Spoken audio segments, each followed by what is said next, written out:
noneho abasenyeri bacu barashyize baravuze, ariko se bavuze iki? Urupapuro papa Francois yasohoye ejo bundi asaba abapadiri ati abatinganyi musibe kubashyingira, atariko mujye mubaha umugisha ku giti cyabo nk'abandi bose.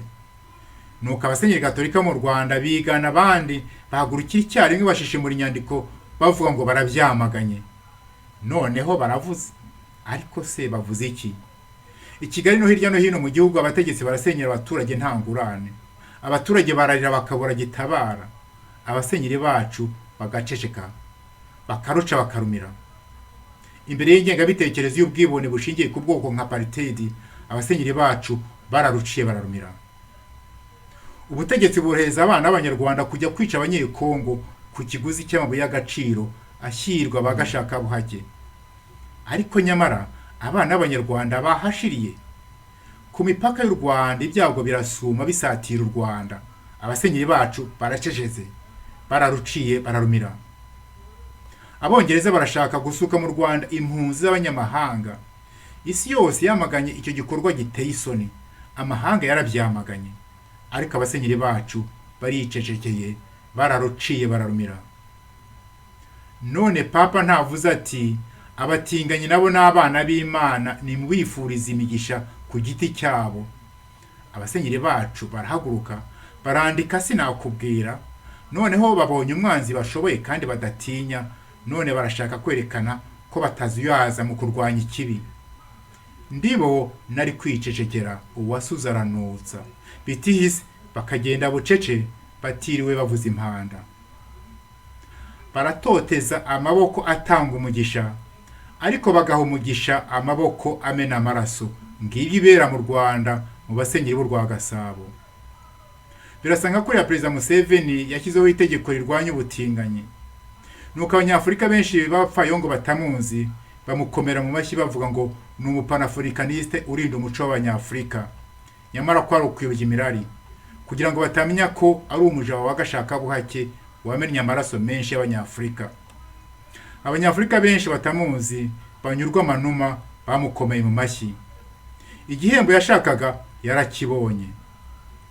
Namwe rero basenyeri bacu, abantu babakomeye mu mashyi, igihembo mwashakaga mwarakibonye.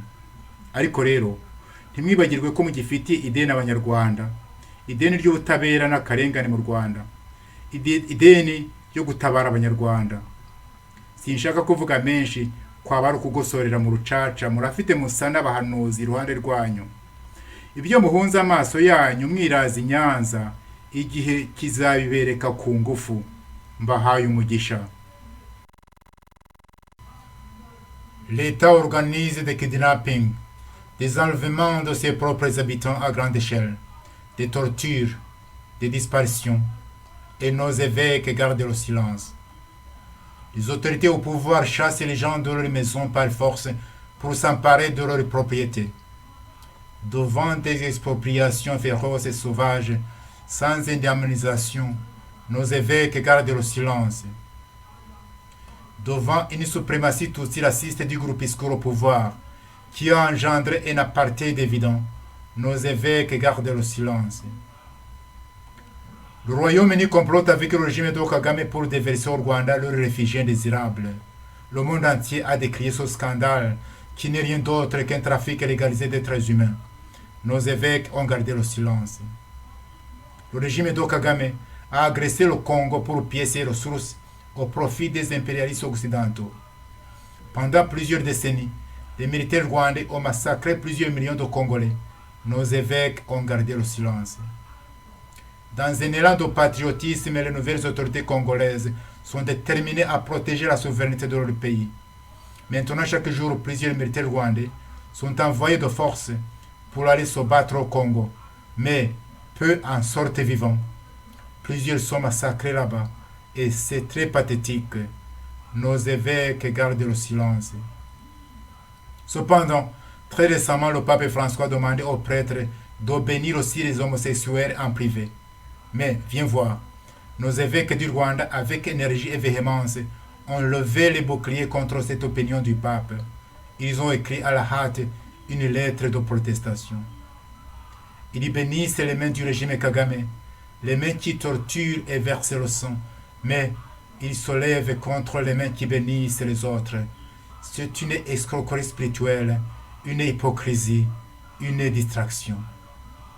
C'est comme son Museveni d'Ouganda, l'homme à double langage, qui feignait de protéger les valeurs africaines en faisant promulguer une loi contre les homosexuels, alors que d'autre part, il fait massacrer ses frères africains.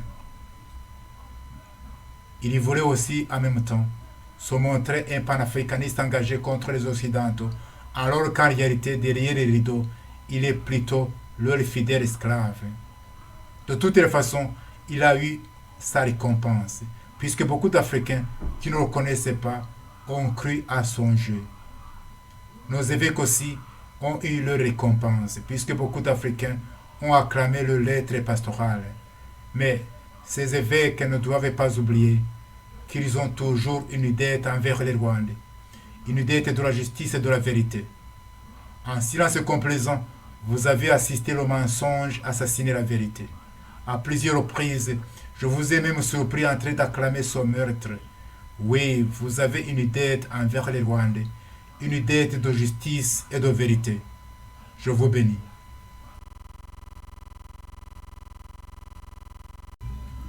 The state organizes kidnappings. Kidnappings of its own inhabitants on a large scale, torture, disappearances, and our bishops remain silent.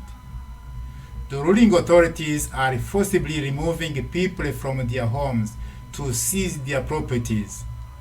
Fees and savage expropriations without a compensation. Our bishops remain silent. In the face of racist Tutsi supremacy of the small group in power, which generated an obvious apartheid, our bishops remain silent. The United Kingdom is plotting with the Kagame regime to dump the unwanted refugees into Rwanda. The whole world has decried this scandal, which is nothing other than legalized human trafficking. Our bishops have remained silent. The Kagame regime attacked Congo to plunder its resources for the benefit of Western imperialists. For several decades, the Rwandan military massacred several million Congolese people. Our bishops have remained silent. In a burst of patriotism, the new Congolese authorities are determined to protect the sovereignty of their country.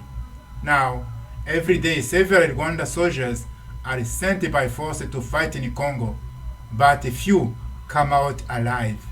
Many are massacred there, and it is pathetic. Our bishops remain silent.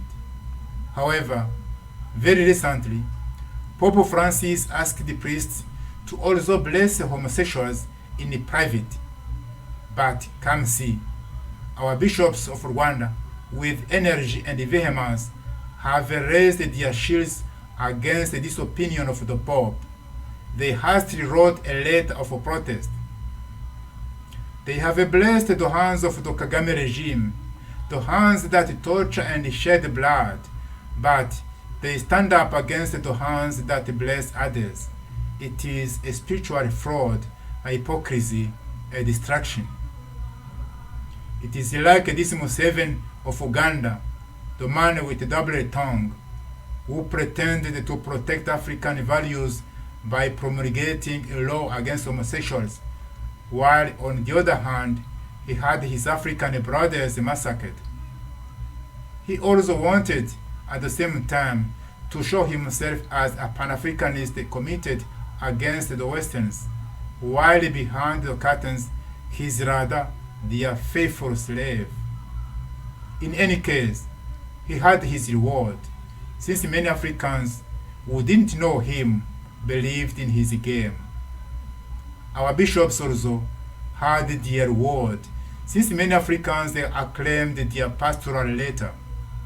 But they must not forget that they still owe a debt to the Rwandans, a debt of justice and truth. In complacent silence, you watched lies made the truth. On several occasions, I even caught you cheering this murder. Yes, you owe a debt to the Rwandans, a debt of justice and truth. I bless you.